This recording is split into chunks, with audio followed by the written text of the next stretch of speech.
And good afternoon. It is 4 o'clock, July 22nd, 2021. I'd like to call the regular meeting of the Harlem Municipal Utilities Board of Trustees to order and entertain an approval of the agenda and any conflicts of interest. I'll make that motion. Second. Roll call. Terry, aye. Reese, aye. Terrell, aye. Seibert, aye. Michelle, aye. Next item up is the approval of the consent agenda. That would include the minutes of the July 24th and July 8th meetings. Abstract of claims number 1193 in the amount of $851,342. And the upcoming board meetings, August 12th will be a regular in-person meeting, and August 26th also an in-person meeting. And that's the June 24th meeting and not the July 24th meeting. Did I say July? Yeah. Okay, excuse me, the June 24th and July 8th, okay? I move to approve the consent agenda. Second. And roll call? Terry, aye. Reese, aye. Terrell, aye. Seibert, aye. Michelle, aye. Okay, item number 4 is resolution to provide a notice of hearing, notice to bidders, and form a contract and specifications for Harlem Municipal Utilities pressure filter number 1 repair. Yes, in light of the apparent success with the restratification of pressure filter number 2, we're proposing to move forward with the same remedial work on pressure filter number 1, adding the 4th layer, torpedo sand.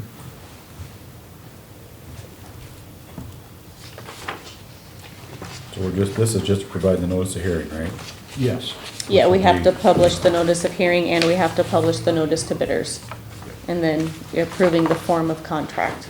And then you'll actually come back and approve the contract after the bid opening at the August 26th meeting, I believe. Okay. So I'll make- move. I'll second. Roll call? Terry, aye. Reese, aye. Terrell, aye. Seibert, aye. Michelle, aye. Okay, item number 5, RFP response for environmental and geotechnical work for raw water project. Yes, this is McClure Engineering put out a bids, or I should say put out specifications for work with regard to the environmental geotech work on the raw water project. The RFP, we had several respondents, and the recommendation of McClure is to go with Braun. This is basically environmental, phase 1, make sure there's no environmental issues in the well field, either the east or the south well field. And then also the geotech work, both sides of the river, where we have to do a river bore, as well as in the area of the proposed new wells. So do they do a boring by where each new well is proposed? Is that what they do? They'll do a geotech, yeah. Basically a small bore, just checking the various soils and such to verify what we think is there. So, And did I read it right? The wells would be 40 to 60 feet deep? yes. That's, they get down to bedrock at that depth? I don't know if they get down to bedrock, but they get out of the strata where the aquifer lies, so. Sometimes that can be bedrock, sometimes that can just be compacted clay, so.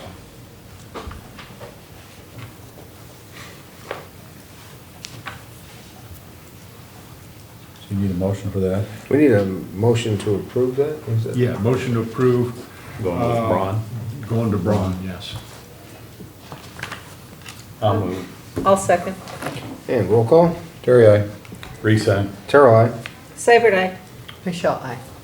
Okay, item number 6, LWBJ business appraisal for telecom utility.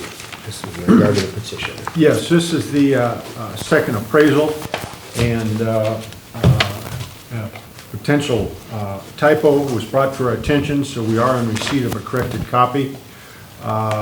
Basically, on pages 11, and in the conclusion of the copy was provided in the documents, there was a typo.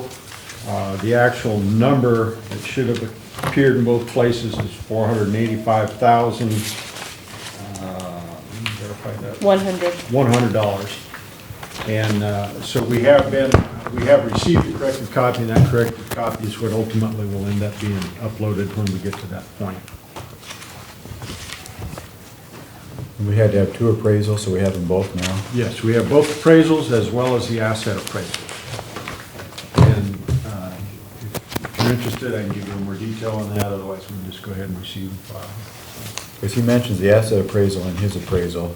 And we have another appraisal besides that? Yeah, we had to retain an appraisal working for us, and then we had to retain a second appraiser recognized by the Iowa Utility Board. Okay. And then the third appraiser was to appraise the assets. So we need a motion to receive and file. Yes. I'll make that motion. Second. Roll call. Terry, aye. Reese, aye. Terrell, aye. Seibert, aye. Michelle, I. Okay, item number 7 is the Itron Annual Maintenance Agreement in the amount of $2,618.97. Yes, this is for our meter reading equipment up front, so this is the annual maintenance agreement in that regard, in that system. This is a budgeted item, correct? Yes, yes, this is budgeted. And nothing in the contract changed, just the dollar amount. Yep.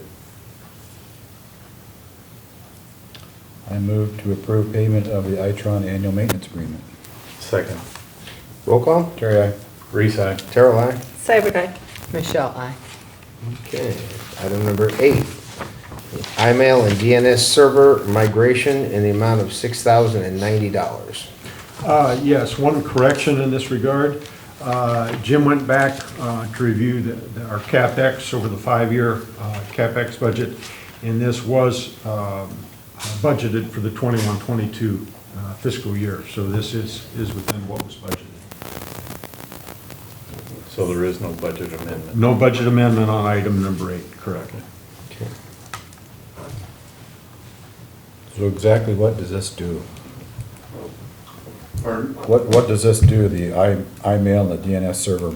It's a separate server that runs our DNS service, and along with the mail server for harlanet.com email addresses. It's running Microsoft 2008, and it needs to get updated. So the migration is to a more modern software. It's going to Microsoft Server 2019. Okay. It'll be just like it's all virtualized, but it's a brand new server. And there's quite a bit of work involved to move all the mail accounts, and then to reset up the DNS on it.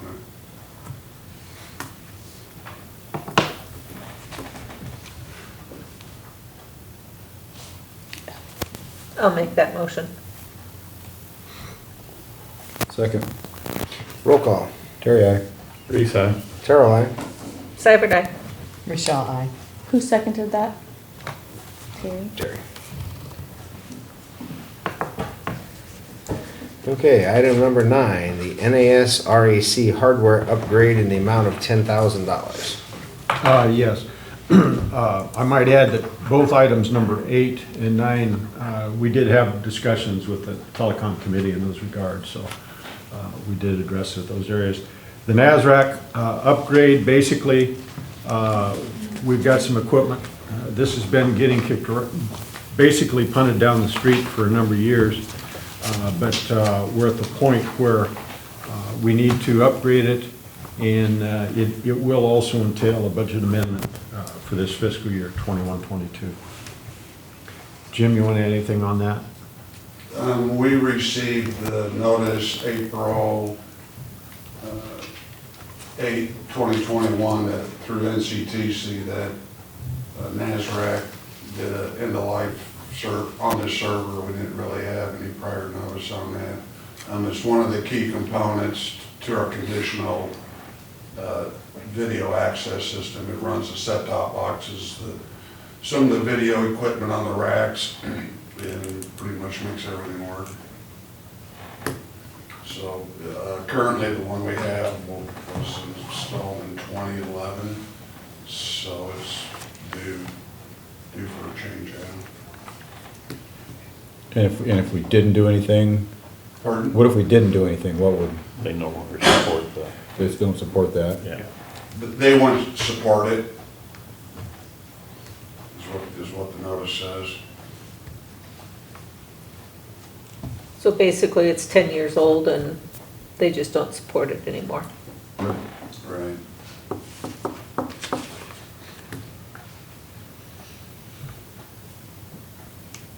I'll make the motion to approve the hardware upgrade. I'll second. I'm curious, the quote here is to Harlan Community Television in Harlan, Kentucky. Is that, That's incorrect. obviously? Yeah, and that's been, we've been mistaken for the system in Kentucky as well before. Okay. You're comfortable that they have the rest of it, right? They called me one time a few years ago and told me we had some services down on our NASRAC system. And then we checked and said, no, it's not. And then they discovered, oh, you're not the system in Kentucky. Okay. We'll make sure that's corrected before we, Yeah, okay. Doing So the we have a motion and a second, so roll call. Terry, aye. Reese, aye. Terrell, aye. Cyber Michelle, aye. And item number 10, the Water Conservation Policy Revision. yes, this item, we had a conversation with our electric, gas and water committee. The situation was such, when we originally wrote this, we were setting March as more or less our baseline date for comparison, if we ever got into a surcharge or penalty situation. And we just had a lot of issues with that date, snowbirds coming back in April, students coming home from college in the summer, that type of thing. And so through the various conversations, we are proposing that that March date be revised. Basically, it'll be revised in a couple of places. In our water policy number 6, page 4, item 5 under usage allocation, changing it to June versus March. And then the example under a water emergency. And then the second area on page 5, the certification of adoption, this conservation plan was revised and adopted. So those are the proposed changes to our conservation policy number 6. And we just, after discussions with the committee, we felt that June was a better baseline date than March. And we talked about this quite a bit in the committee, and I think it only made sense. The usage in June was within what our capabilities were, so it made sense. Yeah, and it represented our customers doing conservation, making conservation efforts, which we always appreciate and continue to appreciate, so. And how, are we still maintaining? We're able to maintain, yes, and so we haven't, of course, we've got some warm weather facing us again, but thus far, we've been able to maintain where we wanted to be and hold it around that 85%, so. Are we still providing water to the rural water system on a back door? Only to a few customers directly west of town. Okay. We're not feeding into their entire system at all right now, just to a few customers west of town, so. So if we're at 85%, are we able to store up the amount that we don't use? All of them, if Once water towers are full, that's as much as we can do. water towers are full, it just means that the plant's not running 24 hours straight. There actually are periods of time where the units are down and they don't operate 24 hours a day, so.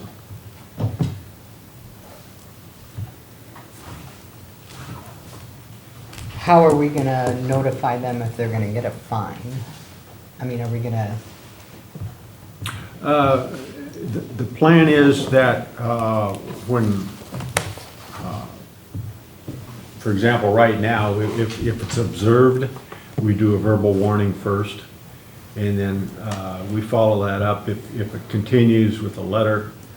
The actual billing, we had looked at. We'll do just like we did the first time, and all customers will get a letter, and we'll also post it on our social media. We'll email the newspaper and the chamber. If it goes to the next If it level. goes to the next Yeah, level. each time it changes levels, that's what our Yeah. process is.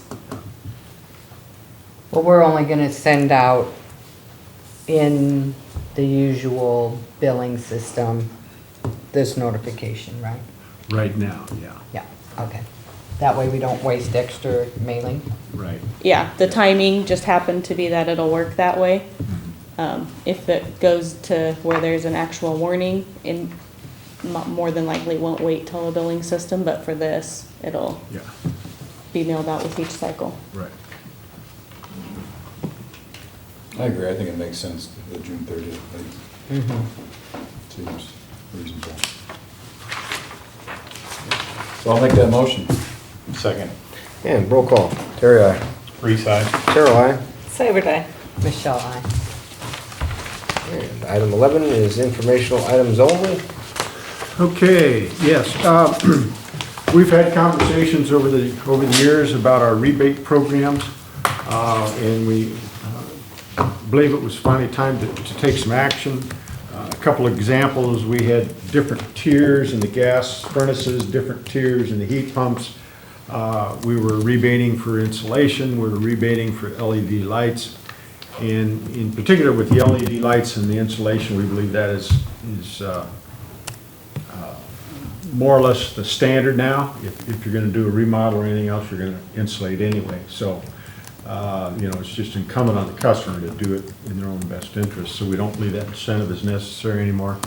And likewise, the LED lights are priced currently to where when you look at the longevity of the LED light and the reduced cost of electricity, we don't believe there's really any necessity to provide an incentive for that anymore. And the other thing that we eliminated is the ground source heat pump. We just believe those types of options, it's a customer choice, and we don't believe that we need to be incentivizing those types of things. So it really just kind of streamlined, tried to update our current rebates. And we've had, like I said, we've been talking about this for a period of time, and so these changes will be made effective August 1 of this year. So just kind of an FYI. The second item, we received on July 15th a notice from WAPA that WAPA is currently implementing drought conservation measures. Basically what the report shows is that the entire western third of the country is in drought or suffering drought, particularly those areas that feed into the Missouri River Basin from which we receive our power from WAPA. And so they are implementing conservation measures, anticipating that there won't be any immediate impact, but there could be in 2022, depending on runoff next spring. So just kind of an FYI at this point. The other items, the invoice for LWBJ and the CLA invoice, both those are related to the petition with regard to the invoices for the appraisals, and then, of course, the McClure bills as we progress through the various activities that we have McClure working on our behalf. So, the other items that have been carried forward or in progress, the ICN lease between Iowa Communications Network, the city, and the library. We're still waiting on language with regard to the library, so that's continuing to be held over. The overtime pay, we've been working on that, but we don't have language we're real comfortable with yet. So we hope to have something ready at the August meeting on that regard. Water treatment plant SCADA and the auction quote for SCADA, both of those are being held over because they'll have to be reevaluated in relation to the raw water work, bringing in 4 new wells and some of the other elements of the new raw water project. So those will be carried over and will be incorporated into the raw water project. So that's our current updates as far as information items. Okay, and finally, the CEO's report. Okay, we had our all-hands meeting yesterday morning. As usual, we went over the items on the board agenda. Also, just a couple of kudos. Stephen Gessert's anniversary date. Stephen started 7/16 of 1999, and Darwin Gessert started 7/28 of 1997. So it goes to the longevity of some of our employees. And I've been remiss over these last couple of meetings and weeks. We have our new marketing associate, Jonathan North, who's taping for us tonight, and I failed to introduce him at the last meeting, so I apologize for that. Jonathan's joined the team. He got broken in under fire, worked the fair last week, so he's doing a real good job for us so far. Thank you, Jonathan, and welcome. Other kudos, we received a kudo from a customer with regard to our after-hours response on telecom. It was just one of those emails we received where the customer said they understood the customer wasn't right here in Harlan, but they still felt that it was a valued service. Our peaking generators, the air quality permit's been brought up to current standard, or I should say brought up to current testing. And we received notification from the DNR that we were in compliance on that. That's on the peaking generator. And if you haven't heard or haven't participated, City of Harlan is doing their comprehensive plan, Harlan 2040, and they have activities continuing through this evening over at the Chamber atrium. If anyone's interested in reviewing that, what's being proposed to go into the comprehensive plan. And that's all I have, unless anyone has questions for me. Does anyone online have any questions? What's with the I got a complaint about utility bills were real high. Like they were higher than last year, and they used the lesser amount last year than they did this year. Electric, gas. Oh, their electric bill. Electric rates have not changed since 2017. Okay. So if their electric bill went up, I